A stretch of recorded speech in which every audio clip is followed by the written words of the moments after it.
எல்லாருக்கும் இன்றைக்கி சுதந்திர தின நாள் தான். ஆனால் எங்களை மாதிரி ஹெல்த் கேர் ப்ரொஃபஷனல்ஸ்க்குலாம் இன்றைக்கி சுதந்திர தினம் இல்லை. நேற்று கொஞ்சம் வேலை அதிகமாக இருந்தனால இன்றைக்கி நம்மளால் ஒரு 5:30 மணி போல் எந்திரிக்க முடியல. அதனால் ஒரு 6 மணி போல் எந்திரிச்சிட்டு எப்பயும் போல் எல்லா வேலைகளும் பண்ணிவிட்டு குளிச்சு ரெடிட்டு நண்பர்களே. இன்றைக்கோட மோட்டிவேஷனே இதுதான் நண்பர்களே. When people talk listen completely, most people never listen. யாராச்சும் உங்ககிட்ட பேசணும்னு நினச்சாங்கன்னா அவங்களுக்கு கொஞ்சம் காது தந்து கேளுங்க. அதுவே நமக்கு ஒரு பெரிய ரிலீஃபாக இருக்கும்.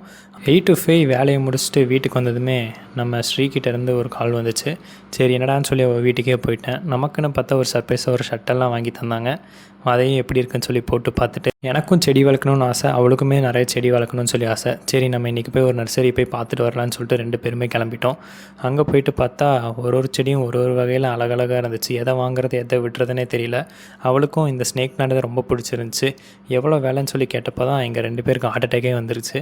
ஒரு 1500 சொல்கிறாங்க இந்த செடி. இந்த விலை அதிகமாக இல்லை இதுதான் விலையான்னு சொல்லி எங்களுக்கு தெரியல. சரி நான் அப்புறமேல வாங்கிக்கிறோன்னு சொல்லி வச்சுட்டு வந்துட்டோம். அதனால தான் பிள்ளை இவ்வளோ சோகமாக இருக்கா. நம்ம இன்னொரு நாள் கண்டிப்பாக வாங்கிடலாம் அதை. அப்படியே நம்ம ஸ்ரீயை போய் ட்ராப் பண்ணிவிட்டு இன்றைக்கி சனிக்கிழமைனால நம்ம நண்பர்களோட ஃபுட்பால் விளாட்ற நாள். எப்பயும் போல் எல்லோரையும் கூட்டம் சேர்த்துட்டு ஜாலியாக பேசிக்கிட்டு அப்படியே டர்ஃப் ஒரு 2 மணி நேரம் விளாண்டுட்டு வீட்டுக்கு வந்து குளிச்சிட்டேன் நண்பர்களே. நம்ம மைண்டுக்கும் உடம்புக்கும் தேவையானதை இன்றைக்கி பண்ணிட்டோம் நண்பர்களே. இதே மாதிரி நம்ம எல்லா நாளும் முடிஞ்ச அளவுக்கு பண்ணிட்டோம்னாலே நம்ம ஃப்ரீடம் அச்சீவ் பண்ணிடலாம். ஓகே, அடுத்த வீடியோவில் பார்ப்போம். பாய் நண்பர்களே.